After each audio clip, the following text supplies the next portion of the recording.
The gun game. The loud bang on her front door jolted Clara from her daydream. This was it. After all the careful planning and struggling to survive, the end would come now, 9 blocks up in room 934 of the now abandoned Marriott. She started to cry, not for herself, but for her little 3-year-old son, Jeremy. He was the world to her, and she couldn't bear to think of his short life ended, not like this. Open the door. She recognized the voice of her live-in boyfriend of 4 years, Jerome. Quickly slipping off the guard chain, she opened the door and let him in. I don't have much time.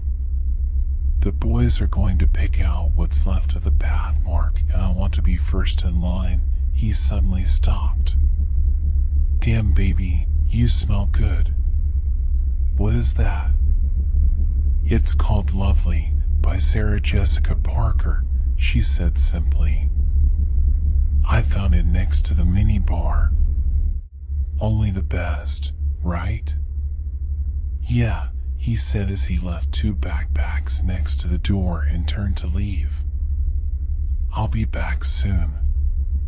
Keep the door locked, okay? Jerome was a survivor. While everyone else was scrounging for supplies downtown, he had had the bright idea to take his little family to the local Marriott to wait it all out. No one is coming for us. They've given up on the major cities, he had said simply. The plan was to just let everyone kill each other while they lived the high life, stories up in the now abandoned hotel. It had worked. Most of what was left of humanity and the creatures they became had pretty much wiped each other out. Not that it hadn't been a tough few months. The power was now out and they were down to canned goods. But they were still alive. Clara dragged the 2 bags to the kitchen area and pulled out the dented cans. From the bedroom, she heard Jeremy waking up. A few minutes later, he came into the main living area. Mommy, look. I've got a gun shooter. His excited eyes locked onto hers and she sighed. He was holding some kind of plastic handle he had obviously broken off one of the cabinets. He pointed it at her. Bang. Bang. Bang. It reminded her of the awful gang violence just a week prior. Both Jerome's crew and some Asian gang had had a disagreement over who owned what's left of a number of grocery stores. That had ended with a few of their good friends dead. She didn't show it. Let me see, honey, she said, holding her hand out. He turned and ran into the bedroom. That was the annoying thing about the age. They never did what you asked. She quickly ran after him and pulled it out of his hand. She was now extremely careful not to let him have anything he could hurt himself with.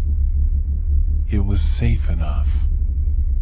Other than the next 2 hours of constant noise, there was no harm in letting him run around with it. Mommy, can we play that gun game again? Mommy, look at me. Mommy, can we play that gun shooter game again? Mommy, I want to play the gun game. Mommy. Yes. We can play that game again. She hated that game.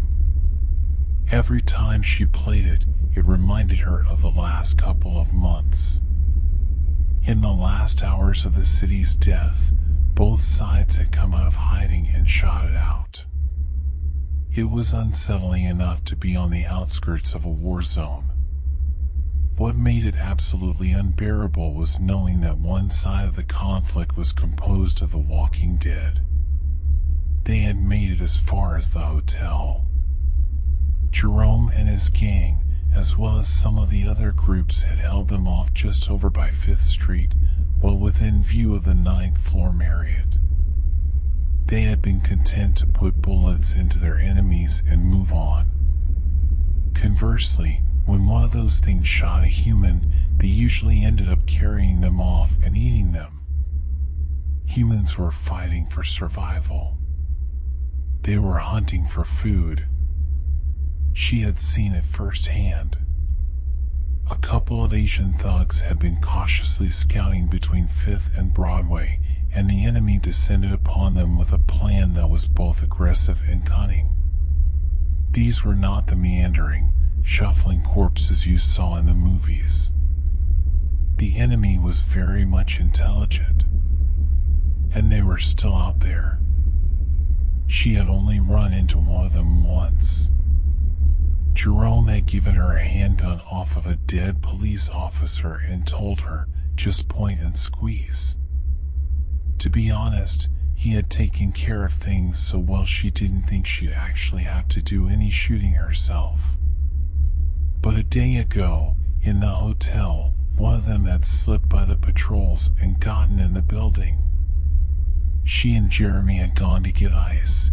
The power had still been working then, when she heard the slightest shuffle of feet around the corner. She knew where it was and what it wanted. She could smell the rotting flesh. Something inside her, some force of survival, helped her know exactly what to do. The primal, maternal instinct within her guided her against this awful predator. Heart racing, she moved with her son past the corridor where she knew it lurked. She even continued the casual small talk with her little boy, slowly slipping her hand into her pocket where the .45 was located. She knew that once she and Jeremy were past the corridor, the thing would slip out of its hiding place and follow them, hoping for a clear shot. Once past the corner, she turned on her heel, pulled out the gun, rounded the corner, and just started firing. She was right.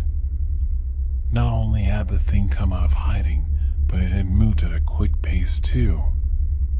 In the 2 seconds it took her to spin on her heel and draw her weapon, the thing was already within reaching distance. 4 shots to the body and 2 to the head that was still advancing upon her.